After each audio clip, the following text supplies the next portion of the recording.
बालकांड अक्षरों, अनेक अर्थों, रसों, छंदों और मंगलों की करने वाली माँ सरस्वती जी और गणेश जी की मैं वंदना करती हूँ। असीम श्रद्धा और विश्वास के स्वरूप श्री पार्वती जी और श्री शंकर जी की मैं वंदना करती हूँ, जिनके बिना सिद्धजन अपने अंतःकरण में स्थित परमेश्वर को नहीं देख सकते। ज्ञान से परिपूर्ण नित्य शंकर स्वरूपी गुरु की मैं वंदना करती हूँ, जिनके आश्रित होने से ही टेढ़ा चंद्रमा भी सर्वत्र वंदित होता है। श्री सीताराम जी के गुण समूह रूपी पवित्र वन में विहार करने वाले विशुद्ध विज्ञान संपन्न कवीश्वर श्री वाल्मीकि जी और कपीश्वर श्री हनुमान जी की मैं वंदना करती हूँ। जगत को उत्पन्न, पालन तथा संहार करने वाली, कलेशों को हरने वाली और संपूर्ण कल्याणों को करने वाली श्री रामचंद्र जी की प्रियतमा श्री सीता जी को मैं प्रणाम करती हूँ, जिनकी माया के वशीभूत संपूर्ण विश्व ब्रह्मादि देवता और असुर हैं, जिनकी सत्ता में रस्सी में सर्प के ब्रह्म की भांति ये सारा दृश्य जगत सत्य ही प्रतीत होता है, और जिनके केवल चरण ही भवसागर में तरने की इच्छा करने वालों के लिए एकमात्र नौका है। उन समस्त कारणों से परे राम कहने वाले भगवान विष्णु की मैं वंदना करती हूँ। अनेक पुराण, वेद शास्त्र से समस्त तथा जो रामायण में वर्णित है और कुछ अन्यंत्र भी उपलब्ध श्री रघुनाथ जी की कथा को तुलसीदास अपने अंतःकरण में सुख के लिए अत्यंत मनोहर भाषा रचना में विस्तृत करते हैं। इन्हें स्मरण करने मात्र से सभी कार्य सिद्ध हो जाते हैं, जो सभी गुणों के स्वामी और सुंदर हाथी के मुख वाले हैं। वे ही बुद्धि के राशि और शुभ गुणों के धाम मुझ पर कृपा करें, जिनकी कृपा से गूंगा बहुत बोलने वाला हो जाता है और लूला लंगड़ा दुर्गम पहाड़ पर चढ़ सकता है। वे कलयुग के संपूर्ण पापों को दूर करने वाले दयालु ईश्वर मुझ पर कृपा करें, जो नील कमल के समान श्याम वर्ण हैं, पूर्ण खिले हुए लाल कमल के समान जिनके नेत्र हैं और जो सदा क्षीर सागर में शयन करते हैं, वे भगवान नारायण मेरे हृदय में निवास करें। जिनका कुंद के पुष्प और चंद्रमा के समान गौर शरीर है, जो पार्वती जी के प्रियतम और दया के धाम है, और जिनकी दीन दुखियों पर कृपा है, वे कामदेव को भस्म करने वाले शंकर जी मुझ पर कृपा करें। मैं उन गुरु महाराज के चरण कमलों में वंदना करती हूँ, जो कृपा के समुद्र और नर रूप में श्री विष्णु ही हैं, जिनके वचन महामोह रूपी घने अंधकार को नाश करने के लिए सूर्य किरणों के समूह हैं। मैं गुरु महाराज के चरण कमलों में रज धूलि की वंदना करती हूँ, जो सुरुचि, सुंदर स्वाद, सुगंध तथा अनुराग रूपी रस से परिपूर्ण है। वह अमर मूल संजीवनी जड़ी का सुंदर चूर्ण है, जो संपूर्ण भव रोगों के परिवार को नाश करने वाला है। वह रज सुकृति रूपी शिवजी के शरीर पर सुशोभित निर्मल विभूति है और सुंदर कल्याण और आनंद की जननी है। भक्त के मन रूपी सुंदर दर्पण के मैल को दूर करने वाली और तिलक करने से गुणों के समूह को वश में करने वाली है। श्री गुरुदेव के चरण नखों की ज्योति मणि समूह के प्रकाश के समान है, जिसके स्मरण करते ही हृदय में दिव्य दृष्टि उत्पन्न हो जाती है। वह प्रकाश अज्ञान रूपी अंधकार का नाश करने वाला है। वह जिसके हृदय में आ जाता है, उसका बड़ा भाग्य है। उसके हृदय में आते ही हृदय के निर्मल नेत्र खुल जाते हैं और संसार रूपी रात्रि के दोष दुख मिट जाते हैं। श्री रामचरित्र रूपी मणि माणिक्य गुप्त और प्रकट जहाँ को जिस खां में है, सब दिखाई पड़ने लगता है। जैसे सिद्ध जनों को आंखों में लगाकर साधक सिद्ध और सुजान पर्वतों, वनों और पृथ्वी के अंदर कौतुक से ही बहुत सी खाने देखते हैं, श्री गुरु महाराज के चरणों की रजकण कोमल और सुंदर न्यायमृत अजन है, जो आंखों के दोषों को नाश करने वाला है। उस अजन से विवेक रूपी आंखों को निर्मल करके मैं संसार रूपी बंधन से छुड़ाने वाले महापुरुषोत्तम श्री राम के चरित्र का वर्णन करती हूँ। पहले पृथ्वी के देवता ब्राह्मणों के चरणों में वंदना करती हूँ, जो अज्ञान से उत्पन्न सब संदेहों को हरने वाले हैं। फिर सब गुणों की खान संत समाज को प्रेम सहित कोमल वाणी से प्रणाम करती हूँ। संतों का चरित्र कपास के चरित्र जीवन के समान शुभ है, जिसका फल निरस, विशुद्ध और गुणमय होता है। कपास की डोडी निरस होती है, संत चरित्र से भी विषयासक्त नहीं है, इससे भी निरस है। कपास उज्जवल होता है, संत का हृदय भी अज्ञान और पाप रूपी अंधकार से रहित होता है, इसलिए वह विशुद्ध है और कपास के गुण होते हैं।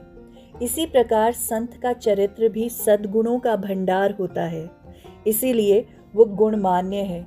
जैसे कपास का धागा सुई के लिए छेद को अपना तन देकर ढक देता है, अथवा कपास जैसे लोढ़े जाने, काते जाने और बुने जाने का कष्ट सहकर भी वस्त्र का रूप में परिवर्तित होकर दूसरों के गोपनीय स्थानों को ढकती है, उसी प्रकार संत स्वयं दुख सहकर दूसरों के दोषों को ढकता है, जिसके कारण उन्हें जगत में वंदनीय यश प्राप्त होता है। साधु संतों का समाज आनंद और कल्याणमय है, जो जगत में चलता फिरता तीर्थराज प्रयाग है, जहाँ उस संत समाज रूपी प्रयागराज में राम भक्ति रूपी गंगा जी की धारा है और ब्रह्मा विचार का प्रचारक माँ सरस्वती जी है। विधि और निषेध रूपी कर्मों की कथा कलयुग के पापों को हरने वाली सूर्य पुत्री यमुना जी है और भगवान विष्णु और शंकर जी की कथाएं त्रिवेणी रूप में सुशोभित है, जो सुनते ही सब आनंद और कल्याणों को देने वाली है। उस संत समाज रूपी प्रयाग में अपने धर्म में जो अटल विश्वास है वह अक्षयवट है और शुभ कर्म ही उसी तीर्थराज का समाज परिकर है।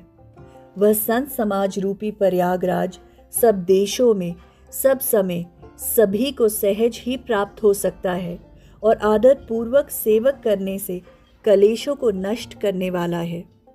वह तीर्थराज प्रयागराज अलौकिक और अकथनीय है एवं तत्काल फल देने वाला है।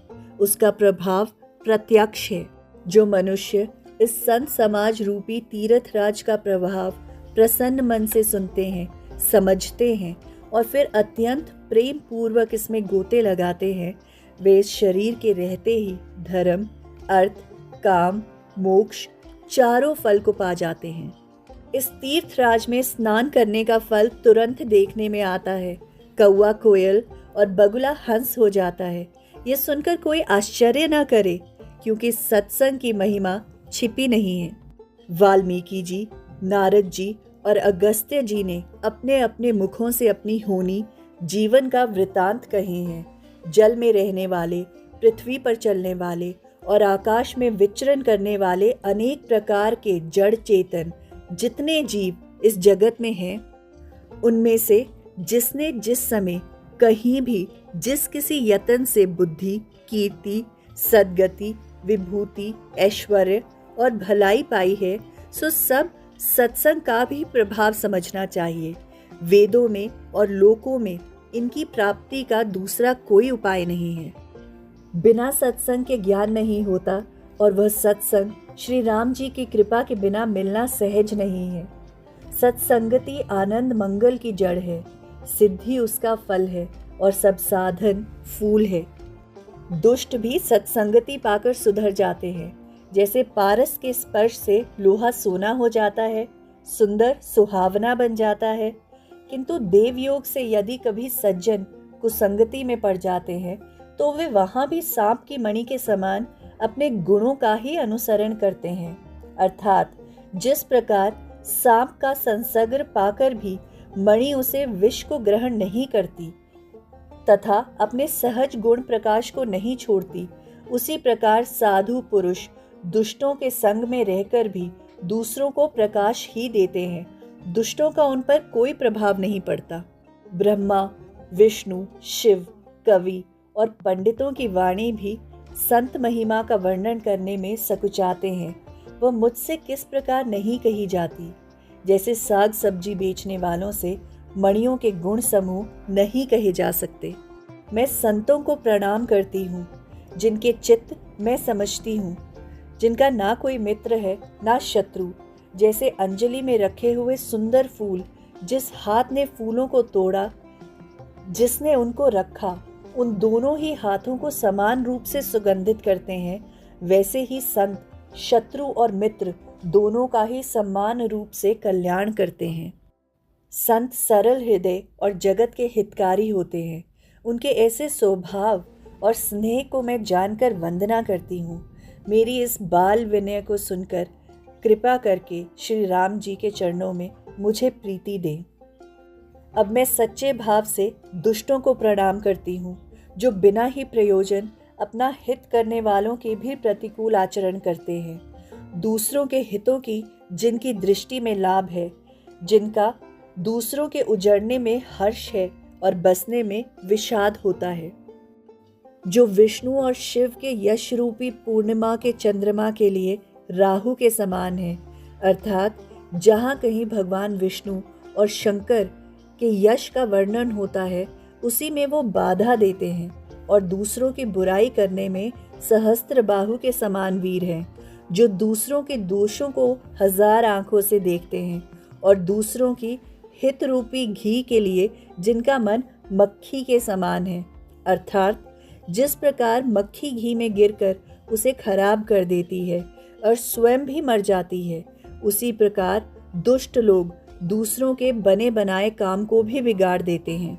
जो तेज दूसरों को जलाने वाले ताप और अग्नि और क्रोध में यमराज के समान है, पाप और अवगुण रूपी धन में कुबेर के समान धनी है, जिनकी बढ़ती सभी के हित का नाश करने के लिए केतु पुष्चल तारे के समान है और जिनके कुंभकर्ण की तरह सोते रहने में ही भलाई है।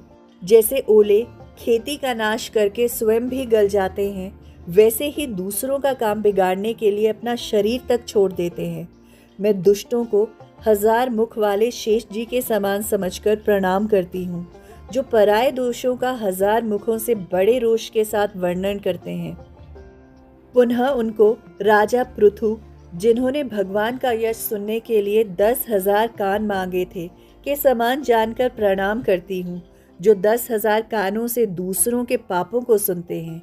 फिर इंद्र के समान मानकर उनकी वंदना करती हूँ, जिनके सुरों मदिरा नीकी और हितकारी मालूम देती है।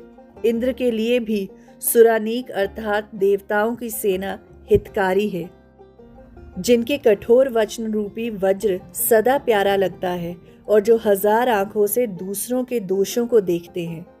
दुष्टों की ये रीति है कि वे उदासीन शत्रु अथवा मित्र किसी का भी हित सुनकर जलते हैं। यह जानकर दोनों हाथ जोड़कर यह जन प्रेम पूर्वक उनसे प्रार्थना करती है। मैंने अपनी ओर से विनती की है, परंतु वे अपनी ओर से कभी नहीं चूकेंगे। कौवे को बड़े प्रेम से पालिए, परंतु क्या कभी मांस को त्याग सकता है वो? अब मैं संत और असंत दोनों के चरणों में वंदना करती हूँ। दोनों ही दुख देने वाले हैं, परंतु उनमें कुछ अंतर कहा गया है। यह अंतर है कि एक संत जब बिछुड़ता है उस समय प्राण हर लेते हैं और दूसरे असंत मिलते हैं तब दारुण दुख देते हैं, अर्थात संतों का बिछुड़ना मरने के समान है, दुखदाई होता है, और असंतों का मिलना उतना ही दुखदाई है। दोनों संत और असंत जगत में एक साथ पैदा होते हैं, पर एक साथ पैदा होने वाले कमल और जोंक की तरह उनके गुण अलग अलग होते हैं। कमल दर्शन और स्पर्श को सुख देते हैं, किंतु जोंक शरीर का स्पर्श पाते ही रक्त चूसने लगती है। साधु अमृत के समान मृत्यु रूपी संसार से उबारने वाला और असाधु मदिरा के समान मोह प्रमाद और जड़ता उत्पन्न करने वाला है। दोनों को उत्पन्न करने वाला जगत रूपी अगाध समुद्र एक ही है। शास्त्रों में समुद्र मंथन से ही अमृत और मदिरा विष दोनों की उत्पत्ति बताई गई है। भले और बुरे अपनी अपनी करनी के अनुसार सुंदर यश और अपयश की संपत्ति पाते हैं। अमृत चंद्रमा गंगा जी और सुधा एवं विष अग्नि कलयुग के पापों की नदी अर्थात कर्मनाशा और हिंसा करने वाला व्याध इनके गुण अवगुण सब कोई जानते हैं, किंतु जिसे जो भाता है उसे वही अच्छा लगता है। जिस प्रकार भला भलाई ही ग्रहण करता है और नीच नीचाई को ही ग्रहण किए रहता है, उसी तरह अमृत की सराहना अमर करने में होती है और विष की मारने में। दुष्टों के पापों और अवगुणों और साधुओं के गुणों की कथाएं दोनों ही अपार और अथाह समुद्र है। इसी से कुछ गुण और दोषों का वर्णन किया गया है, क्योंकि बिना पहचाने उनका ग्रहण या त्याग नहीं हो सकता। भले बुरे सभी ब्रह्मा के पैदा किए हुए हैं, पर गुण और दोषों को विचार कर वेदों ने उनको अलग अलग कर दिया है। वेद, इतिहास और पुराण कहते हैं कि ब्रह्मा की ये सृष्टि गुण अवगुणों से सनी हुई है। दुख सुख, पाप पुण्य, दिन रात, साधु असाधु, सुजाति कुजाति, दानव देवता, ऊंच नीच, अमृत विष, सुजीवन मृत्यु, माया ब्रह्म, जीव ईश्वर, संपत्ति दृढ़ता, रंक राजा, काशी मगध, गंगा कर्मनाशा, मारवाड़ा मालवा, ब्राह्मण कसाई, स्वर्ग नरक, अनुराग वैराग्य, ये सभी पदार्थ ब्रह्मा की सृष्टि में ही हैं। वेद शास्त्रों ने इनके गुण दोषों का विभाग कर दिया है। विधाता ने इस जड़ चेतन विश्व को गुण दोषमय रचा है, किंतु संत रूपी हंस दोष रूपी जल को छोड़कर गुण रूपी दूध को ही ग्रहण करते हैं। विधाता जब इस प्रकार का हंस सा विवेक देते हैं, तब दोषों को छोड़कर मन गुणों से अनुरुक्त होता है। काल स्वभाव और कर्म की प्रबलता से भले लोग साधु भी माया के वश में होकर कभी कभी भलाई से चूक जाते हैं। भगवान के भक्त जैसे उस चूक को सुधार लेते हैं और दुख दोषों को मिटाकर निर्मल यश देते हैं, वैसे ही दुष्ट भी कभी कभी उत्तम संग पाकर भलाई करते हैं, परंतु उनका कभी भंग न होने वाला मलिन स्वभाव नहीं मिटता। जो वेशधारी ठग हैं, उन्हें भी अच्छा साधु का सा वेश बनाए देखकर वेश के प्रताप से जगत पूछता है, परंतु एक ना एक दिन वो चौड़े आ ही जाते हैं। अंत तक उनका कपट नहीं निभता, जैसे कालनेमी, रावण और राहु का हाल हुआ। बुरा वेश बना लेने पर भी साधु का सम्मान ही होता है, जैसे जगत में जामवंत और हनुमान जी का हुआ। बुरे संग से हानि और अच्छे संग से लाभ होता है। ये बात लोक और वेद में है और सभी लोग इसको जानते हैं। पवन के संग से धूल आकाश पर चढ़ जाती है और वही नीचे की ओर बहने वाले जल के समान से कीचड़ में मिल जाती है। साधु के घर के तोता मैना राम राम सुमरते हैं और असाधु के घर के तोता मैना गिन गिन कर गालियां देते हैं। कुसंग के कारण कौआ कालिख कहलाता है, वहीं धुआं सुसंग से सुंदर स्याही होकर शास्त्र पुराण लिखने के काम आता है, और वही धुआं जल अग्नि और पवन के संसर्ग से बादल बनकर जगत को जीवन देने वाला बन जाता है। ग्रह, औषधि, जल, वायु और वस्त्र, ये सब भी कुसंग और सुसंग पाकर संसार के बुरे और भले पदार्थ हो जाते हैं। चतुर एवं विचारशील पुरुष ही इस बात को जान पाते हैं। महीने के पखवाड़ों में उजियाला और अंधेरा समान ही रहता है, परंतु विधाता ने इनके नाम में भेद कर दिया है। एक को चंद्रमा को बढ़ाने वाला और दूसरे को उसे घटाने वाला समझकर एक को सुयश और दूसरे को अपयश दे दिया है। जगत में जितने जड़ और चेतन जीव हैं, सबको राममय जानकर मैं उन सब के चरण कमलों में सदा दोनों हाथ जोड़कर वंदना करती हूँ।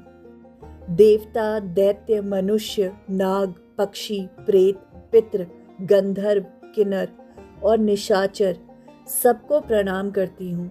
अब सब मुझ पर कृपा कीजिए। 84 लाख योनियों से 4 प्रकार के जीव जल, पृथ्वी और आकाश में रहते हैं। उन सब से भरे हुए इस सारे जगत को श्री सिया राममय जानकर मैं दोनों हाथ जोड़कर प्रणाम करती हूँ।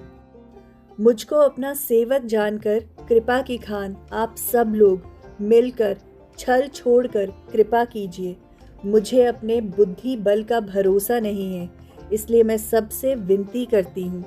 मैं श्री रघुनाथ जी के गुणों का वर्णन करना चाहती हूँ, परंतु मेरी बुद्धि छोटी है और श्री राम जी का चरित्र अथाह है। इसके लिए मुझे उपाय का एक भी अंग अर्थात कुछ भी उपाय नहीं सूझता। मेरे मन और बुद्धि कंगाल है, किंतु मनोरथ राजा है। मेरी बुद्धि तो अत्यंत शुद्र है और इच्छा बड़ी ऊंची है। इच्छा तो अमृत पाने की है, पर जगत में जुड़ती छाछ भी है। सज्जन मेरी ढिठाई को क्षमा करेंगे और मेरे बाल वचनों को मन लगाकर प्रेम पूर्वक सुनेंगे। जैसे बालक जब तोतले वचन बोलता है तो उसके माता पिता उन्हें प्रसन्न मन से सुनते हैं, किंतु क्रूर, कुटिल और बुरे विचार वाले लोग जो दूसरों के दोषों को ही भूषण रूप में धारण किए रहते हैं, अर्थात जिन्हें पराये दोष ही प्यारे लगते हैं, हंसेंगे। रसीली हो या अत्यंत फीकी, अपनी कविता किसे अच्छी नहीं लगती, किंतु जो दूसरों की रचना को सुनकर हर्षित होते हैं, ऐसे उत्तम पुरुष जगत में बहुत नहीं हैं। हे भाई, जगत में तालाबों और नदियों के समान मनुष्य ही अधिक हैं, जो जल पाकर अपनी ही बाढ़ से बढ़ते हैं।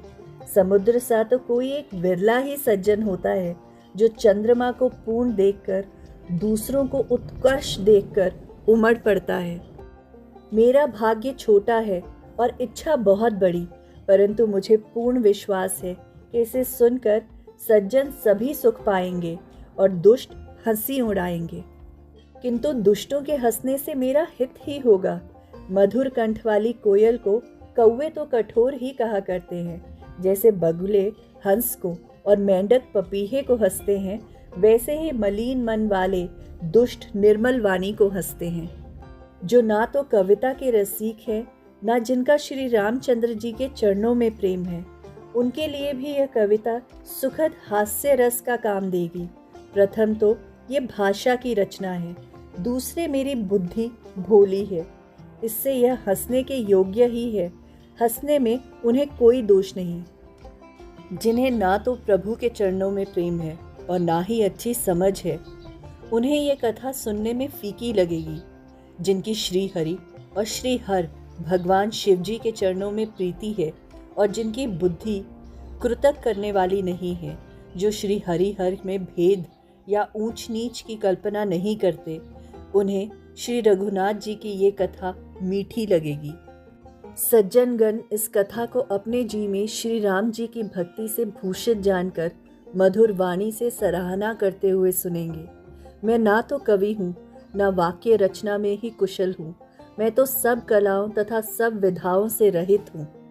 अनेक प्रकार के अक्षर, अर्थ और अलंकार, अनेक प्रकार की छंद रचना, भावनाओं और रसों से अपार भेद और कविता के भांति भांति गुणों दोष से होते हुए इनमें से काव्य संबंधी एक भी बात का ज्ञान मुझ में नहीं है। यह मैं कोरे कागज पर लिखकर सत्य सत्य कहती हूँ। मेरी रचना सब गुणों से रहित है।